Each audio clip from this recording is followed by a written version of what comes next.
Hey, we're going to get a little philosophical on this one, just because I've been thinking a lot, and usually I just have these thoughts to myself or I write them down, but now I guess I have a place where I can kind of share them, and I'd like to know what you guys think about it. So, without further ado, I have been thinking a lot about this idea of having boundaries while also having freedom. So, as a teacher, I kind of always have played with this theory and idea where you want kids to exceed and rise to not only the standards that you have, but maybe even like their truest potential. So it's, well, how do you do that, and how do you get them there? Well, you can't just let them run the classroom. All right, you can't just say like, all right guys, you're gonna do and pick what you want to do today, because all the kids are gonna be like, great, we're gonna go outside for recess for 7 hours. You're like, no, that's not good, right?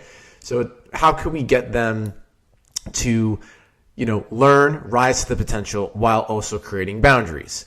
So I was thinking about that in terms of also adults. So kids are easy because when we simplify things, right, and it goes for anything in life, we usually get a pretty clear answer to things. So I saw this guy, his name is Myron something. He's like this millionaire guy, really cool, bunch of wisdom coming from him. He's like this millionaire business dude. And he gives like some pretty motivational talks and everything like that. But he's talking about these boundaries, and he's like, you have to have boundaries. I mean, even getting in your car to come to wherever he was, that there's lines on the road. You stay in your lane, I'm staying. Boundaries, right? There are rules to the road. Red light means stop, and people follow this. Why? Because it creates order, and there has to be order to a degree in order to have freedom. So then I'm thinking, doesn't that sound a little bit like a paradox? Because in order to have freedom, you have to have boundaries. So how interesting is that, right? Really makes you think and kind of get the wheels turning. So let's go back to my example with like students, right? Okay, back in elementary school, we understand this. The kids can't run the room. If you don't think that that is true, I would love to see you go into a classroom and try that on your own and see what happens, because it does not work. It cannot work. And in fact, children, psychologically, has been proven that children actually love, want, and crave to be having a structure. So very specifically, I can talk about this in terms of even special education. With some of my students that I have worked with in the past, reading through, their IEPs and whatnot, it says likes routine, needs a strict routine. Okay. We are all like that. Our bodies are even designed like that. So if you go to bed at midnight, on Monday, and then you go to, bed at 8 p.m. on Tuesday, and you keep doing that trend, you're going to degrade your body. You were going to wake up tired, depressed, probably even catch an illness if that maybe is really prolonging itself, because your body, it needs a form of normalcy, and it needs a routine. It needs structure. It needs boundaries. So it's very interesting that this trend has been prevalent through human history. Scientists have proven this. Like, there's no even basis, and I've done the research on it. There's really no basis to be arguing the opposite of this point. I would love to hear anyone else, criticizing it and saying, "Oh, well, actually, it's out." No, we know it's not. So with children, we know that they need a consistent routine basis in order to help them grow to flourish. Okay, we're also teaching them respect, responsibilities, morals through those boundaries, right? Okay, kids, take out your pencils. And then all of a sudden, Johnny takes a pencil and throws it at the back of my head, right? Okay, well, Johnny, there needs to be consequences to your actions. If there are no consequences to Johnny's actions with him throwing a pencil, for example, let's say, Johnny, that's not nice. We don't do that. Okay. Johnny isn't going to really feel anything, let alone the other kids in the class start to see that and they go, well, Johnny threw a pencil and nothing even happened to him. So what if I did XYZ? And I bet I won't even get in trouble for that. And this is where you start to see this tempting of things, okay? And this is just based off of 7-year-olds, even younger, maybe even 5-year-olds. When you call them out and there's a consequence to that, immediately that sets the tone. So fun fact, if you are becoming a teacher or are a teacher, the first thing that they teach you in school, or at least they should, is when you are getting your classroom, okay, you need to establish guidelines and rules. It is highly recommended that you establish rules for your classroom with the class, okay? So, for example, you kind of don't run into the room and say, here are the rules for this room, okay? I'm talking in terms of elementary. Obviously, this is a little bit different with middle school and high school, but you run through your rules and say, these are the rules for this room. Okay, it was been proven that it is more effective to be making the rules with the students. So if you say, hey, we're gonna come up with some rules for the classroom and we're all gonna sign it, and so how do we feel about hitting somebody? Oh no, all right, no hitting. Okay, good. Yeah, that one's going on, right? You're making the rules with them. And then you're holding them accountable to it and say, well, you were there when we made these rules and you broke these rules. And now there is a punishment. There is a consequence to that. Okay?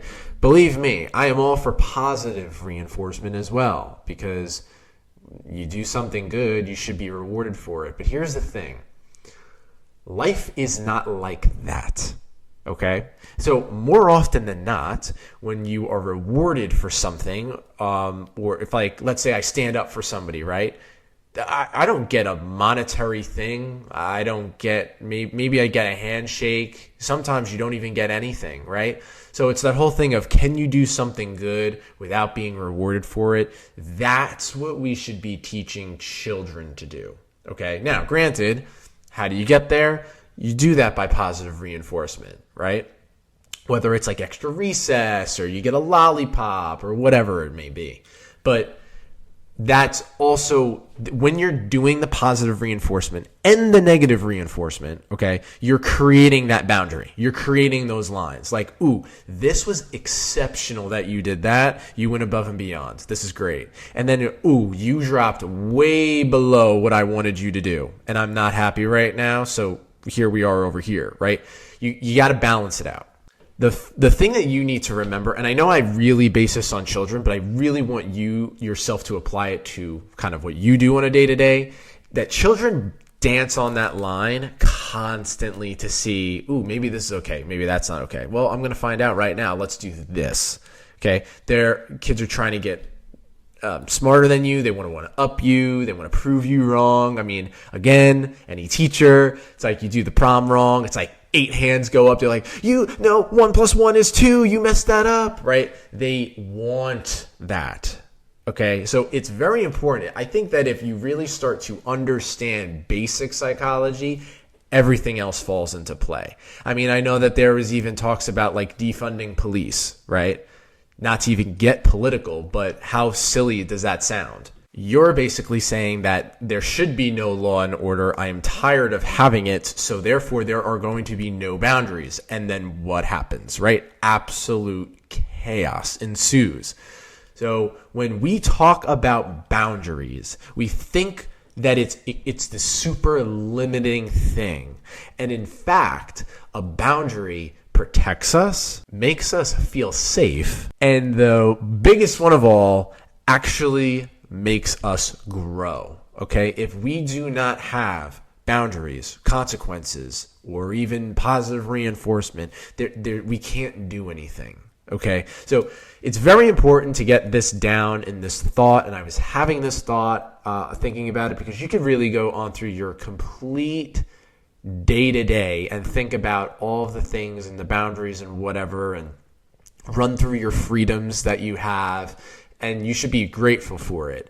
If you're kind of one that's like, fighting everything and going, I don't know how you live your life like that, but all in all, this is very important to have a stance of knowing what is okay, what is not okay. And when you step out of line, this is eventually what we try to teach children, and when you're adult, is when you step out of line, you mess up bad, you catch yourself. And you're like, oh man, I know that was not the right thing to do. I feel horrible right now. That's where the empathy, the guilt comes in. You know what that feels like.